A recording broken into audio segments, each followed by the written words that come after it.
అందరికీ నమస్కారం అండి. బాచీరావ్ ఏఏ కుకింగ్ స్కూల్కి వెల్కమ్ అండి. ఈరోజు మన వీడియోలో పన్నీర్ బటర్ కర్రీ. ఈ పన్నీరు బటర్ అంటే వెన్నతోటి చేసేది.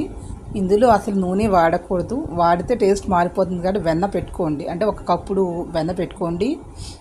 అలాగే ఒక పావు కేజీ పన్నీర్ తీసుకోండి. దానికి సంబంధించి ఒక 4 టొమాటోలు తీసుకోండి. ఒక 5-6 జీడిపప్పులు, ఒక ఉల్లిపాయ. టొమాటోలు సన్నగా తరిగి పెట్టుకోండి. అదేవిధంగా ఉల్లిపాయలు కూడా సన్నగా తరిగి పెట్టుకోండి. అందులోనే జీడిపప్పులు ఒక 6 జీడిపప్పులు, ఈ 3 కలిపి పేస్ట్ చేసి మిక్సీలో పక్కన పెట్టుకోండి.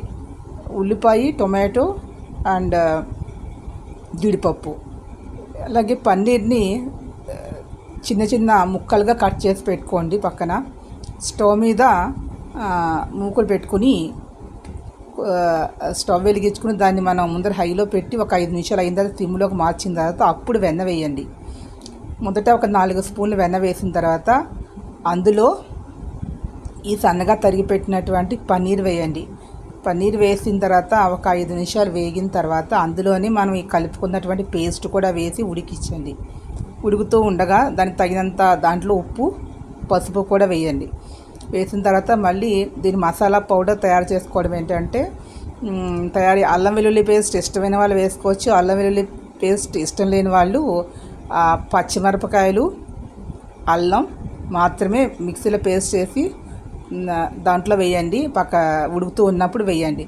తర్వాత ధనియాలు, మిరియాలు, జీలకర్ర, ఇష్టమైనటువంటి వాళ్ళు వాము, ఈ 4 కూడా పచ్చివే పొడి కొట్టి మిక్సీలో పక్కన పెట్టుకుని ఇది బాగా ఉడికిన తర్వాత ఉడుకుతూ ఉన్నప్పుడు అప్పుడు ఈ పౌడర్ కూడా వేసి ఇంకొక 15 నిమిషాలు ఉంచిన తర్వాత దింపేసినట్లయితే కొంతమంది ఇందులో గుల్లశనగపప్పు కూడా పేస్ట్ కింద మిక్సీలో పడతారు మిరియాలతో పాటు. ఇష్టం లేని వాళ్ళు మానేయచ్చు. ఇలా మనం అల్లం వెల్లుల్లి వేయకుండా కూడా చేసుకోవచ్చు. వెల్లుల్లి ఇష్టం లేని వాళ్ళు కొద్దిగా లైట్ ఇంగు వేసుకోవచ్చు వాళ్ళు వెల్లుల్లి మానేసి.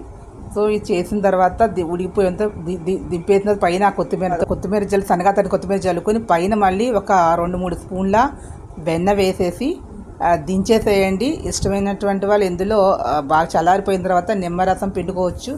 లేకపోయినట్లయితే సన్నగా తరిగిన క్యారెట్ తురుముని పైన జల్లుకోవచ్చు. లేదా సన్నగా తరిగిన కీరా దోసైనా పైన జల్లుకోవచ్చు అందం కోసం. దీని రోటీలోకి, రైస్లోకి కూడా చాలా బాగుంటుంది. చపాతీ, పూరి, పుల్కాల్లోకి కూడా బాగుంటుంది. నార్త్ ఇండియన్స్ ఎక్కువ చేసుకుంటారు, సౌత్ ఇండియన్స్ తక్కువ. ఈ వీడియో మీకు నచ్చినట్లయితే ప్లీజ్ సబ్స్క్రైబ్ మై ఛానల్. మరిన్ని కొత్త వీడియోతో మీ ముందుకు వస్తాను. Thank you to all.